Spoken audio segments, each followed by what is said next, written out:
Dore Gold is an Israeli diplomat who has served in various positions under several Israeli governments. He is the current president of the Jerusalem Center for Public Affairs. He was also an advisor to the former Israeli Prime Minister Ariel Sharon and to Prime Minister Benjamin Netanyahu during his first term in office. In May 2015, Netanyahu named him Director General of the Israeli Ministry of Foreign Affairs. Early life. Dore Gold was born in 1953 in Hartford, Connecticut, in the United States, and was raised in a conservative Jewish home. His primary education was spent at the Orthodox Yeshiva of Hartford. In the 1970s, Gold attended Northfield Mount Hermon School and then enrolled in Columbia University. There Gold earned bar an MA in Political Science, and then a PhD in Political Science and Middle Eastern Studies.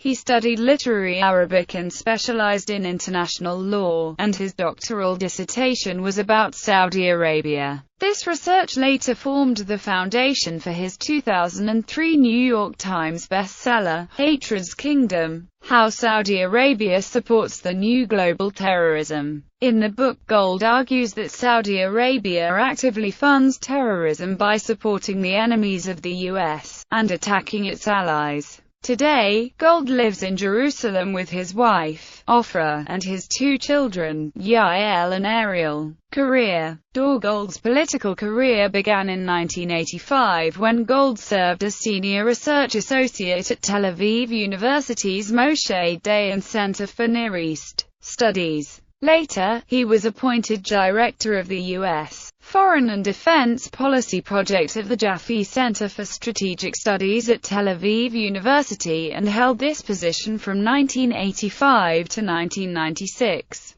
Peace negotiations. In 1991, Gold was an advisor to the Israeli delegation at the Madrid Peace Conference. From June 1996 to June 1997, he served as foreign policy advisor to former Israeli Prime Minister Benjamin Netanyahu. During the period in which Benjamin Netanyahu served as the head of the Israeli opposition, Gold was instrumental in forging the relationship between the Likud party leadership and the Hashemite Kingdom of Jordan in response to the strategic ties that were growing between Israel's Labour government and the PLO under Yasser Arafat. Gold accompanied Netanyahu to meetings with the Jordanian leadership in 1994 and 1995 in London, Amman and in Aqaba. As the foreign policy advisor under Netanyahu after the 1996 elections, Gold worked with the Palestinian Authority, Egypt, Jordan and others in the Arab world. He was also involved in negotiations leading up to the Hebron Agreement and the Note for the Record, East Jerusalem and the Oslo Accords. Gold himself has not written about the period in which he served as an envoy to the Palestinians and the rest of the Arab world. Nonetheless, a number of revelations have been disclosed by other authors. According to Barry Rubin and Judith Kolb-Rubin, Gold and Netanyahu advisor Yitzhak Molcho were the first envoys of the newly elected Likud government to meet with Yasser Arafat in the Gaza Strip on June 27,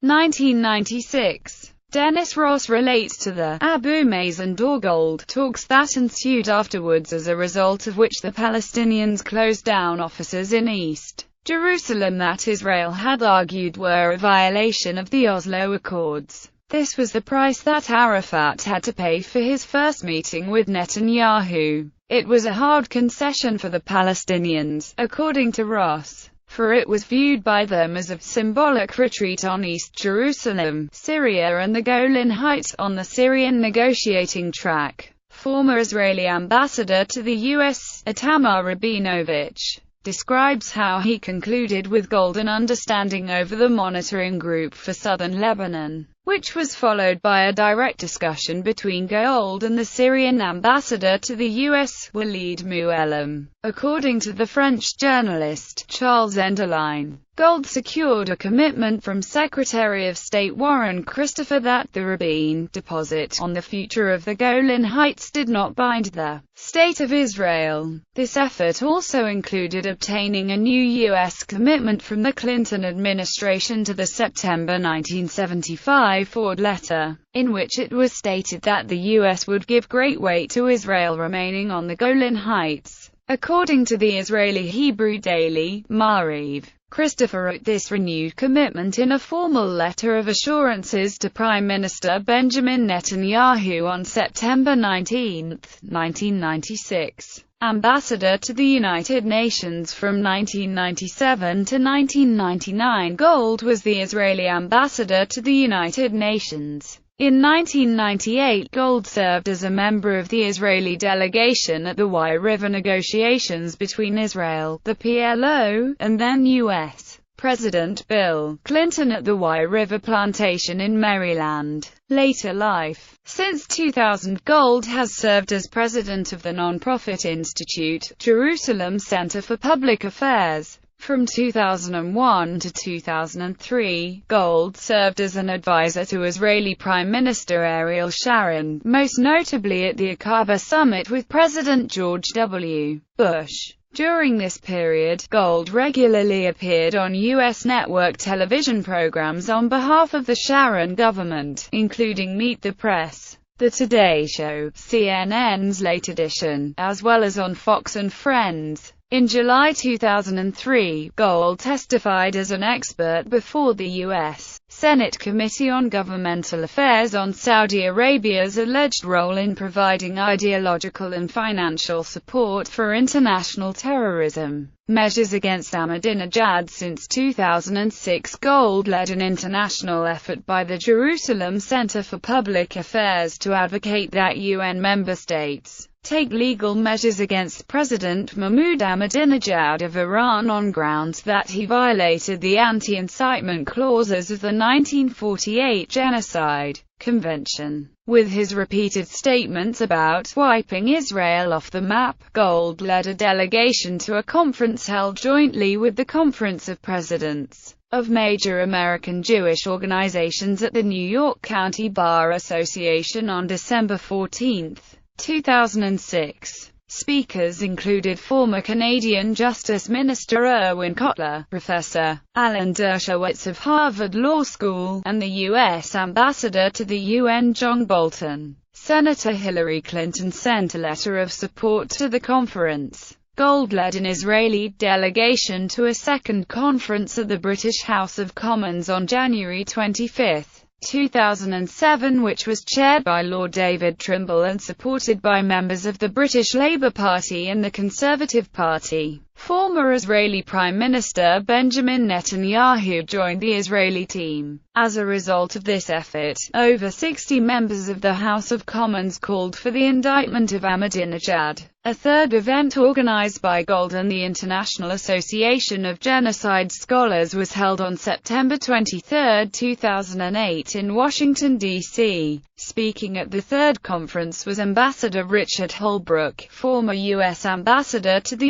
UN, as well as Saleh Mahmoud Osman, a member of the Sudanese parliament and advocate for human rights in Darfur. The Doha Debates. In April 2009, Gold participated in the Doha Debates at Georgetown University in Washington, D.C., where he debated against the motion, "This House believes that it is time for the USA to get tough on Israel," with fellow speaker Harvard Law Professor Alan Dershowitz. Speakers for the motion were Avraham Berg, former chairman of the Jewish Agency for Israel and former Speaker of the Knesset, and Michael Scheuer, former chief of the CIA Bin Laden Issue Station. Gold and Dershowitz lost the debate, with 63% of the audience voting for the motion. Debate with Justice Richard Goldstone. Brandeis University invited Gold to debate Justice Richard Goldstone on November 5, 2009. The subject was the UN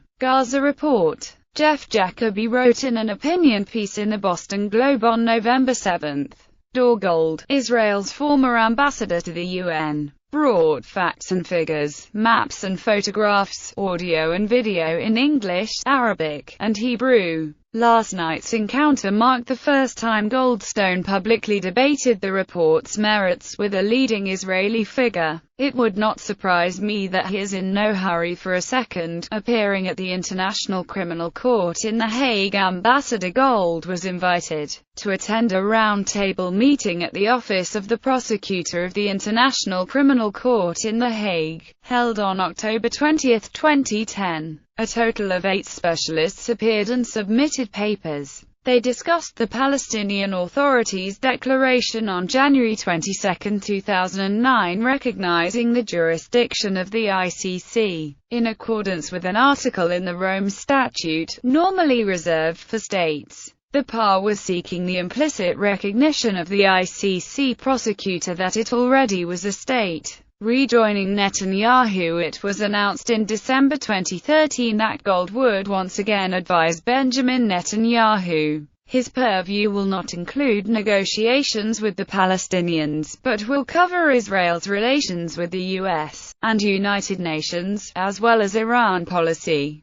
Director General of the Foreign Ministry on May 25, 2015, Prime Minister Benjamin Netanyahu, who was also serving as Minister of Foreign Affairs, announced Gold's appointment as Director General of the Ministry of Foreign Affairs, subject to the Cabinet's approval. Positions held: 1985 to 1996, Senior Research Associate, Dayan Center for Near East Studies. Director, U.S. Foreign and Defense Policy Project at the Jaffe Center for Strategic Studies at Tel Aviv University. 1991 Advisor, Madrid Peace Conference. 1996–1997 Foreign Policy Advisor, Israeli Prime Minister Benjamin Netanyahu. 1997–1999 Israeli Ambassador, United Nations. 1998 Israeli Delegation, Y River Negotiations.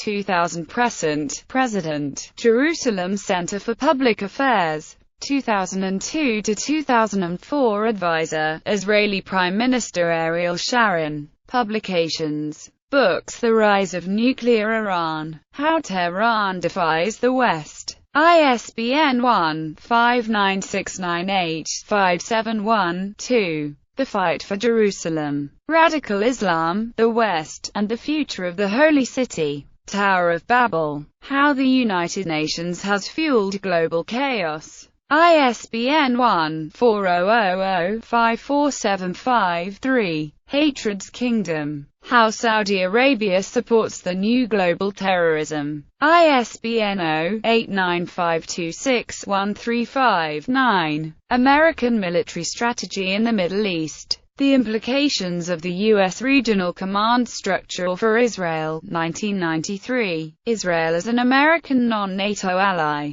Parameters of Defense and Industrial Cooperation, 1992. Selected articles: The Political Battle Over the Occupation. The Weekly Standard, July 20, 2012. Land Swaps and the 1967 Lines. The Weekly Standard, June 20, 2011. Israel's 1967 Borders Aren't Defensible. The Wall Street Journal, May 21, 2011. Countdown to September. Jerusalem Viewpoints. May 2011. Foreign Policy. April 2011. Statement before the Foreign Affairs Committee of the U.S. House of Representatives. April 5, 2011. The International Context of the U.S. Veto at the UN Security Council. Makor Rishon. February 25, 2011. Israel's naval blockade of Gaza is legal, necessary. Bloomberg.